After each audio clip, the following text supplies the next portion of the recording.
Hello. তো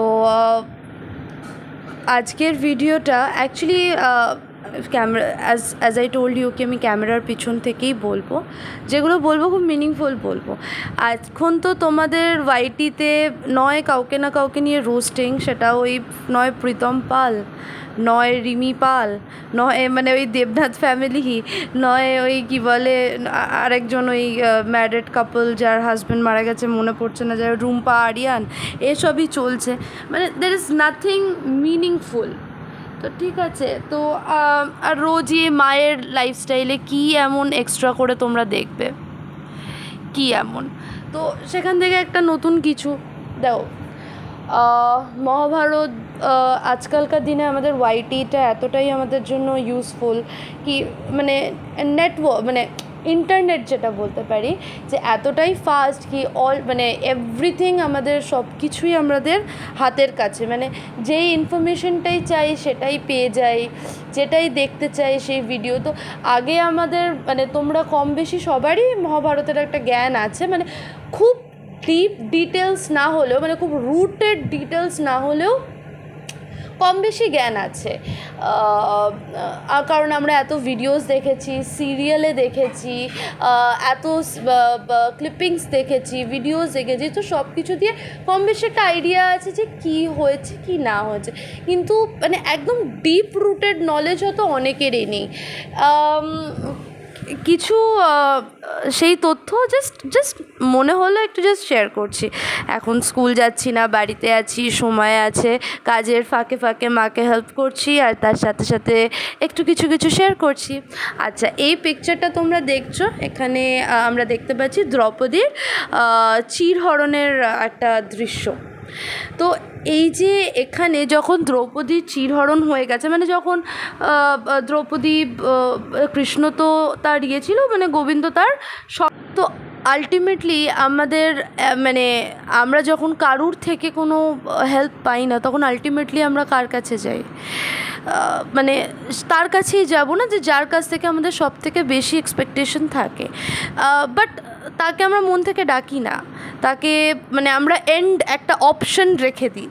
তো সেরকমই এখানে কৃষ্ণর সাথেও হয়েছে, যে ও গোবিন্দকে ও ইয়ে করছে, অভিমান করছে, যে আজকে যখন আমার সাথে এত কিছু ঘটে গেল, শেষ মুহূর্তে এসে তুমি আমাকে বাঁচালে, কিন্তু তার আগে তুমি তো এলে না, তুমি কেন এলে না?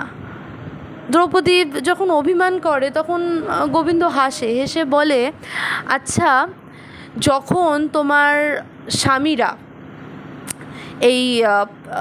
এই খেলাটায়, এই পাশা খেলা যেটাকে বলে, ডাইস খেলা, তো এইটায় যখন বসেছিল, যখন কুরুবংশ থেকে তারা বলল যে আমাদের তরফ থেকে আমাদের মামা খেলবে, তো তাদের তরফ থেকে যখন তাদের মামা খেলতে পারে, তাহলে তোমার হাজব্যান্ডদের এটা একবারও মনে হয়নি যে আমাদের তরফ থেকে তাহলে গোবিন্দ খেলবে? সে তো কই, এটা তারা নিজেদের প্রতি তারা এতটাই আত্মবিশ্বাসী যে তারা আমাকে ভুলেই গেল। তাদের তরফ থেকে যদি তাদের মামা খেলতে পারে, তাহলে আমিও তো তাদের তরফ থেকে খেলতে পারতাম, কিন্তু একটা বারের জন্য কি তারা আমার কথা মনে করেছে? আজকে যুধিষ্ঠির এতটাই, মানে এটাকে কনফিডেন্স বলে কি ইগো, একটা ইগো, যে আমি পারি, কি আমি সব পারি, কিন্তু at the end of the day আমাদের জানতে হবে that we have to surrender, আমাদের পুরোপুরি নিজেকে সারেন্ডার করে দিতে হবে, হাতটা তুলে, যে আমাদের পাওয়ারটা, সোর্স অফ পাওয়ারটা কে? সেই তো ভগবান। মানে আমরা যে স্ট্রেংথটা পাচ্ছি, কি যে মানে যেই ইন্টেলিজেন্সটা পেয়েছি, কি যে জ্ঞানটা পেয়েছি, আমাদের যে পাওয়ারটা, সেটা তো ইনার পাওয়ারটা, সেটা কে দিয়েছে? আসছে তো সেই ভগবান থেকে। তাহলে একবার খেলার আগে তো ভগবানের নাম, বা কোনো একটা বড় কাজ করার আগে, কোনো একটা জীবনের ঝুঁকিপূর্ণ কাজ করার আগে তো একবার ভগবানকে মনে করে নেওয়া উচিত। তো সেই ক্ষেত্রে মানে এখান থেকে মানে এটাই একটা মানে আমাদের লেসন দিল, যে তারা তো একবারও আমায় মনে করলো না।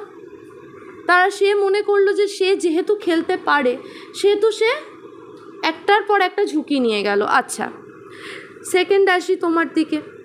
তুমি এক এক করে সবার কাছ থেকে হেল্প চাইলে, সবাইটাকে, এখানে প্রত্যেকটা মানুষ তারা তোমার হাজব্যান্ড বলে তুমি মনে করছো যে তারা তোমার নিজেরই, তা কিন্তু নয়।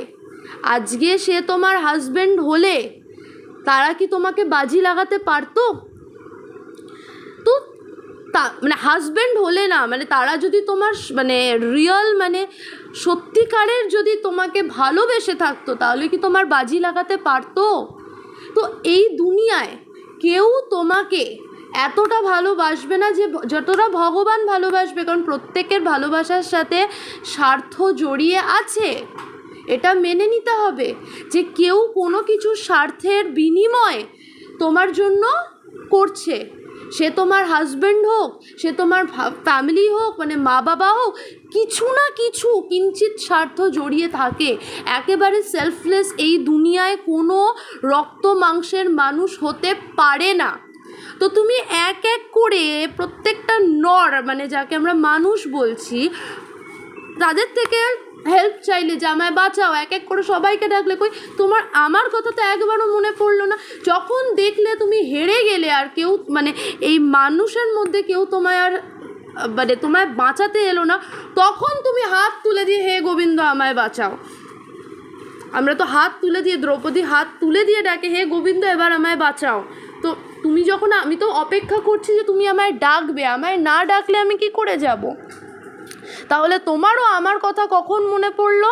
সবার শেষে গিয়ে যখন কেউ তোমার ডাকে সাড়া দিল না। তাহলে মনে রেখো যে মানে এখান থেকেও কিন্তু একটা খুব বড় লেসন আমরা পাচ্ছি যে তোমার ডাকে কেউ সাড়া যখন দেবে না তখন ভগবান দেবে। আর তুমি যখনই কোনো বিপদে পড়ছো তখন অ্যাটলিস্ট কোনো মানবের কাছে যাওয়ার আগে অ্যাটলিস্ট তার সবার আগে ভগবানের কাছে যাও যে আমার হেল্প চাই। তাহলে হয়তো ভগবান কোনো না কোনো রূপে এসে তোমায়, কোনো রক্ত মাংসের তৈরি করা জন্তু, তারা জন্তুই হয়, তারা ভগবান কখনো হতে পারে না। এটা মাথায় রাখতে হবে যে ultimately at the end of the day আমরা খুব সেলফিশ একটা ফ্লেশ, আমাদের কোনো অস্তিত্বই নেই, আমাদের শরীরের কোনো অস্তিত্বই নেই। দেখো এটা একদিন অসুস্থ হবে, এটা কোথাও মানে ঘা হলে পুঁজ বেরোবে, মলমূত্র ত্যাগ করার একটা জাস্ট বস্তু যেখান দিয়ে নোংরা বেরোচ্ছে। হ্যাঁ, যখন শরীরটা অসুস্থ হচ্ছে তখন সেটা দিয়ে গন্ধও বেরোচ্ছে, যখন ঘা হচ্ছে সেখান দিয়ে পুঁজ বেরোচ্ছে, যখন সর্দি হচ্ছে নাক দিয়ে নোংরা বেরোচ্ছে, যখন কাশছি সেখান দিয়েও নোংরা বেরোচ্ছে। তো এই যে শরীরটা, এটা কি? তো সেটার প্রতি মানুষ এত আকৃষ্ট, কিন্তু at the end of the day দেখতে গেলে এই শরীরের তো কোনো অস্তিত্বই নেই। তো আমরা সবাই আমরা কেউ কিন্তু সেলফলেস না। তো অথচ মানুষ যদি বুক বাজিয়ে বলে যে আমরা সেলফলেস, এই দুনিয়ায় কেউ সেলফলেস না। তাই আমার তো মানে বলার বিষয়টা একটা মানে খুব মানে পড়ে থাকা বাস্তব কথা আর শিক্ষা, যে আজকের ডেটে দাঁড়িয়ে কিন্তু ভগবানকে প্রাপ্ত করা অতটাও হার্ড না। মানে আগেকার দিনে তো ঋষি মুনিদের কত তপস্যা করতে হতো দিনের পর দিন, তারপরে গিয়ে বছরের পর বছর পরে হয়তো ভগবান সুখী হতো। কিন্তু আজকের ডেটে ভগবান জানে যে তখন মানে আজকের ডেটে দাঁড়িয়ে, কলিযুগে দাঁড়িয়ে মানুষ এতটাই মানে কলিযুগ তাদের ওপর হাবি হয়ে গেছে, কলিযুগ কাল তাদের ওপর হাবি হয়ে গেছে যে তাদের বুদ্ধি ভ্রষ্ট হয়েছে। তখনও ভ্রষ্ট হয়েছিল, এখন তো আরও মানে একটা এক্সট্রিম মানে পর্যায়ে চলে যাচ্ছে, আরও যাবে। তো সেক্ষেত্রে ভগবান জানে যে মানুষের প্রতি অত সময় নেই যে মানুষ বসে ভগবানকে আরাধনা করে ঘন্টার পর ঘন্টা, বছরের পর বছর ডাকবে। তাই ভগবান বলেছে তুই আমার একবার নাম গান কর, আমি তোর কাছে মানে তুই আমার দিকে 1 পা এগো, আমি তোর দিকে 10 পা এগাবো। সেটাই ভগবান বলেছে। তো মানে খুবই মানে ডিপ রুটেড মানে মানে আজকের রিয়ালিটি। তো আগেকার দিনে যখন বেদব্যাস যখন মহাভারত লিখেছেন তো নিশ্চয়ই কিছু মানে কতটা মানে সে আজকের যুগের রিয়ালিটিটা জানে বলেই লিখেছে। আজকের যুগ বলে না, যুগ যুগান্তর ধরে এটাই চলে আসছে, মানুষ এরকমই। তো এটা একটা ছিল। এরপরে আরেকটা গল্পে আসছি। ভেবেছিলাম আরেকটা আসতে পারবো, কিন্তু এই অনেকটা লেংদি হয়ে যাবে, এতটা ধৈর্য মানুষের সবারই নেই, কারোরই নেই। তো নেক্সট ভিডিওতে আরেকটা মানে খুব ডিপ রুটেড একটা ইয়ে নিয়ে আসবো, শকুনির ব্যাপারে। আমরা ওপর যে গল্পটা জানি, ভেতর অনেকটাই জানি না, আবার অনেকেই জানে, জাস্ট সেটা শেয়ার করতে আসবো। তোমরা জানিও তোমাদের কেমন লাগলো। আর ব্যাস এটুকু। আর আজকে আমাদের বাড়িতে পুজো আছে, কীর্তন আছে, তোমরা সবাই এসো, ভিডিওতে দেখো কেমন লাগলো।